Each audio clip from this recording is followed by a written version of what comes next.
Hello नमस्कार साथियों, आप सभी को स्वागत है आप सबका अपना परिवार प्रतिज्ञा परिवार पर। सो गाइस, एंसेट इंडिया पिछले वीडियो में कंप्लीट हो गया था और आज हम लोग मध्यकालीन इतिहास की ओर आगे बढ़ रहे हैं। मेडिवल इंडिया की ओर शुरू करने की हम कोशिश करते हैं। गाइस, समझने की प्रयास करते हैं मेडिवल इंडिया में आपका क्या क्या सिलेबस पहले उसकी चर्चा हम करते हैं। मध्यकालीन इतिहास की आपकी सिलेबस की चर्चा हम कर लेते हैं। क्या क्या इसमें हम लोग डिस्कस करने वाले हैं, ये सारी बातें हम पहले में आपको चर्चा करके बताते हैं। तो वह सबसे पहले हम यहाँ भारत पर अरबों की आक्रमण पढ़ेंगे। अरब इन्वेंशन ऑफ इंडिया। भारत में दोस्तों अरबों की आक्रमण क्या क्या, कब भारत में पहली बार अरब की आक्रमण हुआ था, ये सारी बातें ना हम यहाँ पर बहुत आसानी से डिटेल्स में पढ़ने वाले हैं। भारत में अरबों की आक्रमण। दूसरा आपका है महमूद गजनबी। ये वही महमूद गजनबी है जो भारत में कुल 17 बार आक्रमण करेगा। तो उसके बाद हम 17 बार आक्रमण जो महमूद गजनबी करेंगे, इनके बारे में हम लोग डिस्कस करेंगे। जो 10 से 25 ईस्वी में सबसे महत्वपूर्ण आक्रमण किया था। 1025 ईस्वी में एक महत्वपूर्ण आक्रमण हुई थी, सोमनाथ मंदिर को उन्होंने लूट लिया था गुजरात में। उसके बाद डिस्कस करने वाले हैं मोहम्मद गोरी के बारे में। ये आपकी मोहम्मद गोरी वही है जो तराइन का 2 युद्ध लड़ेगा। 1191 ईस्वी में तराइन का प्रथम युद्ध, 1192 ईस्वी में तराइन का दूसरा युद्ध और 1194 ईस्वी में आपका चंदेवार का युद्ध। फिर आपका दिल्ली सल्तनत काल में हम लोग पढ़ेंगे। और आप सभी को पता है सल्तनत काल जो है 1206 ईस्वी से स्टार्ट होता है और 1526 तक चलेगा। इसी में 2 टॉपिक और पढ़ना है, विजयनगर साम्राज्य पढ़ना है और बहमनी राज। इसी सल्तनत काल में ही ये 2 चीज़ों का विकसित होगा, विजयनगर साम्राज्य और आपका बहमनी काल का विकसित होगा। गाइज, फिर हमें पढ़ना है स्वतंत्र प्रांतीय राज के बारे में, सूफी आंदोलन पढ़ना है। उसके बाद हमें भक्ति आंदोलन के बारे में पढ़ना है। उसके बाद भक्ति आंदोलन में जैसे कि आपको यहाँ पे पढ़ाया जाएगा गुरु के बारे में, कौन सा सिख गुरु थे, इत्यादि सारी चीज़ यहाँ पे क्लियर हम करेंगे। फिर आपका मुगल साम्राज्य की हम बात करते हैं। तो मुगल साम्राज्य आप सभी को पता है कि 1526 से लेकर 1707 ईस्वी तक मुख्य रूप से मुगल एम्पायर चलेगा। मुगल प्रशासन की व्यवस्था पढ़ेंगे। मराठों का उत्कर्ष किस प्रकार से मराठे यहाँ पे आए, इतनी सारे टॉपिक हमें पढ़ना है मध्यकालीन इतिहास में। अगर हम मेडिवल इंडिया की डेट की बात करते हैं तो ये 712 ईस्वी से शुरुआत होता है और जाकर 1707 ईस्वी में ख़त्म होता है। 712 से लेकर कहाँ तक आए, 1707 ईस्वी तक कंप्लीट होती है। यही अपना मध्यकालीन इतिहास है, यही अपना मेडिवल इंडिया की चर्चा यहाँ पे हम करेंगे। अब समझते गाइज अगले पॉइंट में कि हमें और क्या क्या पढ़ना है। सो सबसे पहले हम यहाँ पे आगे बढ़ते हैं और आप सभी को यहाँ पे कुछ पढ़ाने की कोशिश करते हैं। अध्याय इसका 1 आपका है, मध्यकालीन इतिहास का चैप्टर नंबर 1 आपका है। अध्याय 1 यानी चैप्टर 1 की हम बात कर लेते हैं। और अध्याय 1 में हम यहाँ पे पढ़ने वाले हैं भारत में मुस्लिम आक्रमण के बारे में। क्या भारत में मुस्लिम आक्रमण के बारे में हम यहाँ पे पढ़ेंगे। मुस्लिम इन्वेंशन ऑफ आपका इंडिया के बारे में हम यहाँ पे पढ़ेंगे। तो वह सबसे पहले भारत में मुस्लिम आक्रमण क्या क्या हुए। तो सबसे पहले भारत में 2 प्रकार के मुस्लिम आक्रमण होंगे। एक आपका अरब मुस्लिम आक्रमण होगा, अरब जो आपका मुस्लिम आक्रमण जो कि मोहम्मद बिन कासिम का है। तो भारत में पहला जो मुस्लिम आक्रमण है वो आपका क्या है, अरब आक्रमण, मतलब कि सऊदी अरब से कुछ लोग आए। भारत की मानचित्र अगर ऐसे हम बनाते हैं रफली आइडिया में, तो ये आपका अरब देश है, ये आपका सऊदी अरब वाला एरिया है, यहीं से सबसे पहला अटैक हुआ था। तो ये आपका मोहम्मद बिन कासिम जो कि सऊदी अरब के अल हजाज का सेनापति था। अल हजाज का सेनापति मोहम्मद बिन कासिम, ये 712 ईस्वी में, और यहीं से कहीं ना कहीं मेडिवल इंडिया का स्टार्टिंग होता है। इससे पहले भी मेडिवल इंडिया में बहुत सारा मुस्लिम आक्रमण हुए, लेकिन सफल आक्रमण इन्हीं को मानते हैं। आप सभी को पता है कि भैया एक इस्लाम धर्म का उदय हुआ, हजरत मोहम्मद पैगंबर का नाम सुनेंगे तो कहीं ना कहीं 622 ईस्वी से ही मेडिवल इंडिया की स्टार्टिंग हो गई थी। लेकिन फाइनली डाटा जो करेक्ट है एकदम, जहाँ से कंपेरिजन हम कर सकते हैं 712 ईस्वी में। हम मोहम्मद पैगंबर के बारे में एंसेंट इंडिया में धार्मिक आंदोलन टॉपिक में हम पढ़ लिए थे, है ना, 712 ईस्वी में। उसके बाद तुर्क आक्रमण, मतलब कि तुर्की से हमारे किए कुछ मुसलमान ने आक्रमण किया, तो इसे हम लोग क्या बोलते हैं, तुर्की आक्रमण के नाम से इसे हम जानते हैं। सबसे पहले महमूद गजनबी जो कि 1001 ईस्वी से लेकर 1030 ईस्वी तक कुल 17 बार आक्रमण किए थे। महमूद गजनबी कितने बार, 17 बार आक्रमण किए थे। सबसे प्रसिद्ध आक्रमण 1025 ईस्वी में एक मंदिर था गुजरात में, सोमनाथ मंदिर। बोलो कौन मंदिर भाई साहब, सोमनाथ मंदिर जो था, थोड़ा लाइट दीजिए ना, सोमनाथ मंदिर पर क्या किए थे, आपको अटैक किए थे। फिर अगर बात हम करते हैं दोस्तों, उसके बाद मोहम्मद गोरी जो 1175 में आपके आए थे और यही आपका तराइन का प्रथम युद्ध, तराइन का दूसरा युद्ध। इसी मोहम्मद गोरी का गुलाम हुआ करता था कुतुबुद्दीन ऐबक। क्या नाम है इसका? कुतुबुद्दीन ऐबक। और इसी कुतुबुद्दीन ऐबक ने यहाँ पे गुलाम वंश की स्थापना किया और ये गुलाम वंश 1206 से लेकर आपका गुलाम वंश चला था। धीरे धीरे उसके बाद गुलाम वंश के बाद खिलजी वंश आए, तुगलक वंश आए, सैयद वंश आए, लोदी वंश आए और 5 वंश आए। और पाँच वंश जो है इसका कंप्लीट रूप से नाम दिया गया दिल्ली सल्तनत, जो कि 1206 ईस्वी से लेकर 1526 ईस्वी तक चला था दिल्ली सल्तनत। कुल कितने वंश थे आपका? 5 वंश थे। तो एक तरफ आपका अरब अटैक था, अरब सागर मतलब सऊदी अरब से अटैक हुआ था, और एक आपका तुर्क। तो कभी कभी यही पूछता है अरब आक्रमण में कौन है, तो अरब आक्रमण में मोहम्मद बिन कासिम है, और आपका तुर्की आक्रमण में महमूद गजनवी, मोहम्मद गोरी। ये दो आपको याद रखना है, महमूद गजनवी और मोहम्मद गोरी। क्या क्या? महमूद गजनवी और गोरी याद रखना है। इधर आपका मोहम्मद बिन कासिम। तो ये आपका ये 3 जो अटैक हुआ था, मोहम्मद बिन कासिम का, महमूद गजनवी का, मोहम्मद गोरी का, यह अटैक ही भारत में मुस्लिम सत्ता का स्थापना करने का प्रयास किया। तो क्या क्या बोलना है? कासिम गजनवी गोरी, है ना, कासिम गजनवी गोरी। ये आपकी इतनी सारी बातें आपको बोलना है। गाइस अब पढ़ते हैं मोहम्मद बिन कासिम के बारे में कि मोहम्मद बिन कासिम में क्या क्या चीज़ें हैं, क्या क्या सारी बात हम यहाँ पे समझने की प्रयास करते हैं। तो भारत में प्रथम जो आपका सफल आक्रमण हुआ, अरबी मुस्लिम आक्रमण हुआ, और ये 712 ईस्वी में भारत में प्रथम सफल आक्रमण हुआ। भारत में प्रथम अरबी मुस्लिम सफल आक्रमण कितना में? 712 में।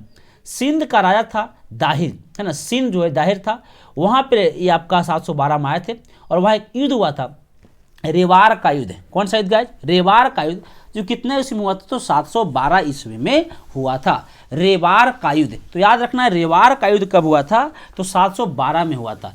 इसका उद्देश्य क्या था सर? ऑब्जेक्टिव क्या था? क्या क्या उद्देश्य लेकर यह यहाँ पे मुस्लिम लोग अटैक करने के लिए आए थे? तो गाइस इसका उद्देश्य जो था धन दौलत लूटना, है ना, हमारे देश में धन को लूटना, दौलत लूटना, और एक और आपका इस्लाम धर्म का प्रचार करना। क्या? इस्लाम धर्म का प्रचार करना। तत्कालीन का एक और था, इराक के शासक अल हजाज समुद्री जहाज को सिंध पर देवल में समुद्री लुटेरों ने लूट लिया था।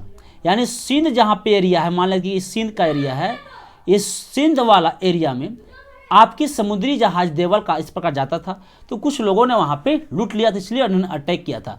अल हजाज का ही सेनापति था मोहम्मद बिन कासिम, और यही अपना भाई साहब है मोहम्मद बिन कासिम जी। यही हो गया, मोहम्मद बिन कासिम आपका यही है। तो ये आपका मोहम्मद बिन कासिम 713 ईस्वी में मुल्तान या स्वर्ण नगरी पर अटैक कर दी इन्होंने, और इसकी जानकारी हमें एक पुस्तक मिलती है अली अहमद, जो एक पुस्तक लिखे है चचनामा। और एक कई बार एग्जाम में ये भी पूछता है कि आपका चचनामा नामक पुस्तक कौन लिखे हैं? तो गाइस याद रखना है चचनामा नामक पुस्तक जो है अली अहमद लिखे हैं, और ये आपका चचनामा है, और इसका राइटर है अली अहमद।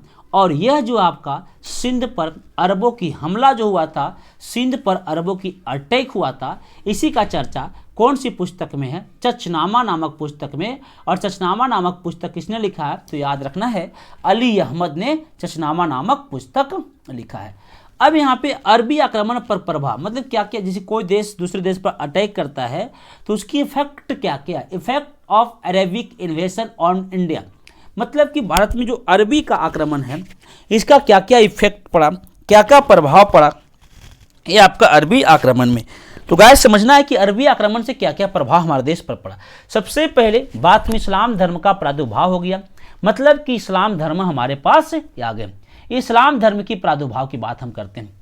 भारत अरबी संस्कृति, व्यापार, ज्ञान विज्ञान का आदान प्रदान हुआ, यानी कि अरब संस्कृति में व्यापार, ज्ञान विज्ञान का आदान, कुछ बातें हमसे वो सीखे और उनसे कुछ बातें हम सीखने का यहाँ पे काम किया। उसके बाद खजूर, ऊँट का पालन की प्रथा हमारे पास नहीं था, और ऊँट हम पालने की जो प्रयास किए हैं, ऊँट पालने की जो प्रथा हमारे पास आया है वो अरब से आया, कैमल फार्मिंग पार्टिसिपेट, मतलब कि अरब से हम लोग ऊँट पालने की बातें सीखे।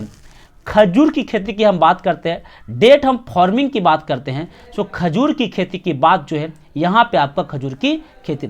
दिरहम नामक इस सोने का सिक्का भी चला था, है ना। और जजिया कर जो कि आपका गैर मुसलमान उसको कहते हैं जो मुस्लिम नहीं है, और जजिया कर भाई साहब। लेकिन यहाँ पे कुछ बात मैंने नहीं लिख पाया, यहाँ पे 5 पॉइंट और समझना है। जो जजिया कर था वो आपका ब्राह्मण पर नहीं था, मतलब गैर मुसलमान में भी ब्राह्मण पर जजिया कर नहीं था, विधवा पर जजिया कर नहीं था, विधवा पर जजिया कर नहीं था, बूढ़ा पर भी जजिया कर नहीं था। तो ब्राह्मण, विधवा और बूढ़ा और विकलांग पर भी जजिया कर नहीं था, है ना। ब्राह्मण, बूढ़ा, विकलांग, ये 3 चीज, 4 चीज आपका, ब्राह्मण, विधवा, बूढ़ा, विकलांग, ये चीजों पर जजिया कर नहीं था। गैर मुस्लिम मतलब जो मुसलमान ने, उस पर सभी पर एक टैक्स लगा था, जहां में जजिया कर। नॉन मुस्लिम मतलब कि भैया अब यहाँ पे किस पर नहीं था, तो ब्राह्मण पर, विधवा पर, बूढ़ा पर, विकलांग पर और एक और याद रखना, बच्चा पर भी जजिया कर नहीं था। इतने लोगों पर गैर मुस्लिम होने के बावजूद भी जजिया टैक्स नहीं हुआ था, है ना। इतना लोगों पर भी जजिया टैक्स आपका नहीं हुआ था। इतनी बात आपको याद रखना। अब हम ज्ञान की बातें करते हैं, है ना, ज्ञान की बातें करते हैं। तो ज्ञान की बातें याद रखना है कि अरब से हम लोग क्या क्या सीखे, ये भी तो समझना है। अरब से हम लोग क्या क्या सीखे, है ना। और हम लोग ज्ञान जो आपका भारत उसको क्या क्या दिया। सबसे पहले दशमलव प्रणाली हमारे पास था, और दशमलव प्रणाली हमारे पास था और उसको हम दिए। फिर आपका अल ख्वाजिम में अरब, अलवेड या यूरोप, ये तमाम चीज़ें जो है उन्होंने हमको आपका क्या किया दोस्तों, तो हमसे इन्होंने सीख लिया, है ना। जो यूरोप से हम लोग के पास ये चीज़ें आए थे, और हम लोग भैया तो वहाँ से क्या क्या सीखे। मॉनसून शब्द जो है अरब से हुआ है, और मानचित्र का कला ये हम लोग के पास नहीं था।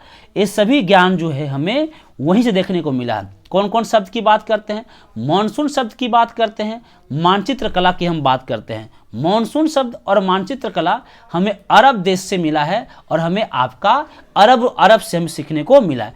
खजूर खेती भी वहीं से मिला है, ये हम बात पढ़ाए देखिए। अब यहाँ कहते कुछ लिटरेचर, तो आपका सबसे पहले आर्यभट्ट का कुछ सिद्धांत समझते हैं ना। तो आर्यभट्ट का सूर्य सिद्धांत जो अरबी में अनुवाद है, आर्यभट्ट का सूर्य सिद्धांत, चरक संहिता, सुश्रुत संहिता और पंचतंत्र, ये सभी चीज़ों जो है वो अरबी में क्या हुआ, अनुवाद हुआ। अरब विद्वान सच्चे अर्थों में अंतर्राष्ट्रीय था, मतलब कि सच्चे अर्थों में जो अरब विद्वान था अंतर्राष्ट्रीय। सतीश चंद्र जो है मध्यकालीन इतिहास में बातें की चर्चा किया गया। अब हम कुछ और बातें करते हैं। अजफाजरी से ब्रह्मा सिद्धांत का व खंडन खाद्य का अरबी अनुवाद की, ये चीज़ें जो है वो आपको कहाँ पे अनुवाद हुआ भाई साहब, अरबी में अनुवाद हुआ। अब समझते हैं कुछ और बातें। अध्याय आपका चैप्टर आपका 2 की हम बात करते हैं। इसमें सबसे पहले महमूद गजनवी की हम नाम आते हैं ना। तो चैप्टर 2 जो है, एक तो आपका ये आपका मोहम्मद बिन कासिम देख लिए। चैप्टर 2 में हम बात करते हैं महमूद गजनवी। महमूद गजनवी जो है 932 ईस्वी में अलप्तगीन नामक एक तुर्क सरदार थे।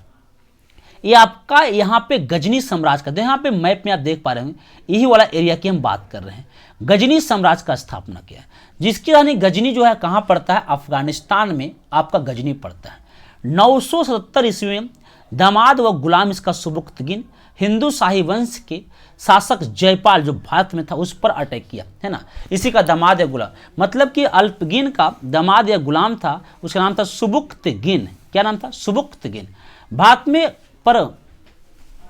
भारत पर आक्रमण करने वाला प्रथम तुर्क मुस्लिम यही था, है ना। ये भारत में अटैक करने वाला दोस्तों प्रथम जो है आपका तुर्क मुस्लिम आपका यही था। कौन, तो महमूद गजनवी। इससे कुछ और बातें समझते हैं। 998 ईस्वी में सुबुक्तगीन का पुत्र था मोहम्मद गजनवी, और ये शासक बना। इसके कई उपाधियां बगदाद के खलीफा, अल आदिल बिल्हा, यामिन उद्दौला, यामिन उल मिल्ला और आपका सुल्तान की प्रथा थी। अन्य बातें कुछ इनके अन्य का है भाई साहब, जैसे कि आपका गाजी, बुतसिन से नहीं पूछेगा, आपका मूर्ति भंजक, इनके उपाधियां थी। अब यहाँ पे भारत में गजनी का प्रमुख आक्रमण, तो इन्होंने आपको सभी को पता 17 बार अटैक किया था। करंत धन की प्राप्ति करना, इस्लाम धर्म का प्रचार प्रसार करना, मध्य एशिया में साम्राज्य का विस्तार करना इसका उद्देश्य था। प्रमुख आक्रमण थोड़ी देखते हैं, तो भारत में अधिकांश आक्रमण खैबर दर्रे से हुआ है। जो कि खैबर दर्रे की हम बात करते हैं मैप में, तो कुछ इस टाइप के इधर जो होते हैं आपके, यहीं से आपका सभी अटैक आपका देखने को मिला है। अब यहाँ पे ये जो बात आपको समझ में आएगा। उसके बाद यहाँ पे 1000 ईस्वी में 1000 ईस्वी से अटैक करना शुरू कर दिया दोस्तों। हमने 1001 लिखा था, 1000 से। अब यहाँ पे 1000 में आपका बात करते हैं, तो हिंदू शाही राज के सीमावर्ती क्षेत्र में पेशावर के इलाके में, कोई इंपॉर्टेंट नहीं है, 1001 में राजा जयपाल को हराया था। और वहाँ पे उनके जो पेशावर के इलाका था, राजा जयपाल इसके थे, और जयपाल ने टेंशन से क्या कर लिया था, आत्महत्या कर लिया था। उसी का बेटा था आपका आनंद पाल। उसके बाद हम और कुछ समझते हैं। 1014 में थनेश्वर में चंद्र स्वामी मंदिर, ये भी थोड़ा इंपॉर्टेंट है, यहाँ पे आया था। 1018 में गंगा घाटी कनौज मथुरा के प्रथम मुस्लिम अटैक था। गुर्जर प्रतिहार वंश का राजपाल नामक राजा को हराया था। 1019 से 20 में कालिंजर अभियान किया था, चंदेल शासक को हराया था विद्याधर को।